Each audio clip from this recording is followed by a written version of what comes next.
2015 Hyundai Sonata driver's side CV axle replacement. Super easy. First, we're going to start out with the nuts and bolts that you have to take off. 521mm wheel nuts to take off the wheel, of course. 32mm axle nut, take the axle off the hub. Then you got these three 17mm nuts that you have to take off to remove the lower control arm from the hub. Lift it up. You got these 19mm nut, 8mm shaft to take off the stabilizer link. It's so much easier if you take this off. So first thing I'm going to do is take off that stabilizer link. Got a jack with a piece of wood there, lifting up the up from the lower control arm basically, so that I could compress the spring so that the stabilizer link doesn't have any tension on it, so I can take it off real easy. Otherwise, it's a little hard to take off after you remove the 19mm nut. So that's what I'm doing there. I'm going to show you in the next. Here you go. I'm going to show you how to take this off real quick, just in case you come across any issues. So the only issue that you'll have with this is the shaft will actually spin with the nut. And if that happens, you just take your 8mm, hold it in place, and you remove the 19mm nut. It's pretty easy. This one didn't do that. This one just came right off, so no issues there. Next, taking off the 32mm CV axle nut. Now I'm going for the 17mm nuts that are underneath the lower control arm. Super easy so far. This part's a little tricky sometimes, so what I ended up doing was I smacked it with a 4-pound mallet. I smacked the lower control arm with the 4-pound mallet so it can come loose. You see it come loose as soon as I smack it a second time. Bam. So now it's loose. I push the lower control arm down, and I move the spindle knuckle to the side, hub to the side, so I can remove that part of the CV axle from the hub.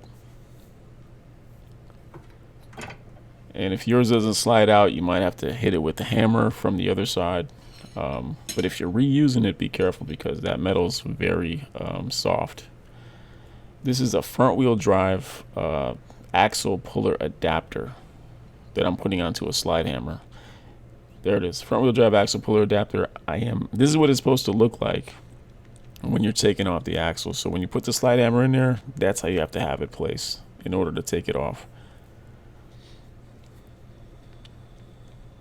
Now that's what it looks like. This is the reason why typically you would use a pry bar, and the reason why I didn't use it was because the CV axle it was kind of rounded at the end, so it's a little bit difficult to use a pry bar in that situation, at least for me. So here I'm opening the adapter because it was too small. I had to make it a little bit over 2.5 inches, so 2 9/16 right there in order for this thing to work. Now with my left hand, I'm pulling the shaft of the slide hammer as I try to pull it. Use my other hand with the actual piece that slides so that it could pull out the CV axle from the transmission. It's not hard. This is not difficult or anything. To me, it's super easy. But then again, I've been doing this for so long. I've been doing this for like 20 years. I don't know how many CV axles I replaced already, but I've done quite a few. So here's the installation, taking the CV axle nut off, of course. And I want you to pay attention to this because I'm going to use what looks like a lot of force to put this CV axle back in. You got to be careful when you do this. I'm going to be pushing on the CV axle. I'm basically using the internal parts of the CV axle to push it in place. And that's what I'm doing right there. When you do this, be careful because if you pull out too much, like if you pull on the CV axle too much, the boot will come off, and then you got this mess that you have to deal with, and you don't really want that because you got a new CV axle here. You know, you just want to put it in place. So once you hear a nice solid sound, you know it's all the way in place, and you can always check it by visually inspecting it, make sure everything's back in place. So right here I'm putting the other side of the CV axle into the hub, putting the CV axle nut on. Not all the way on, but I just don't want it to come out while I'm putting the hub onto the lower control arm. So I'm pushing the lower control arm down and making sure that these 3 studs line up and push through the lower control arm.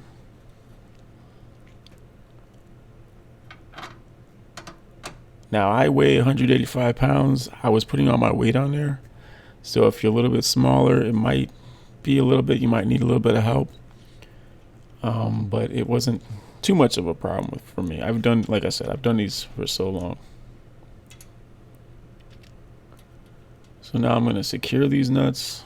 Remember, they're 17 millimeter. I have the luxury of using power tools. I've been using power tools for over 20 years. It's the best way to go if you don't want to be here all day trying to take out nuts and bolts, you know. Energy saver and a time saver. So here I am with the jack again, raising up the lower control arm. Put a block of wood between the jack and the lower control arm. And now I'm just putting a stabilizer on. This is the easiest way to do it. If you do it any other way, which you can, there's other ways to do this whole job. But if you do it any other way, I feel like it's going to be a little bit harder. So make sure that you try this method at least. Just give it a shot and see what you think about it. But I think this is the easiest way. So on this one, I did not, I think, yeah, the shaft was moving along with the nut after a certain point. Now, once you get that all tightened up, if you have an impact wrench, once it gets tightened up, you can hit it with the impact wrench. If it's not tightened all the way, what's going to happen is the shaft is going to spin with the nut, and you're not going to be doing anything.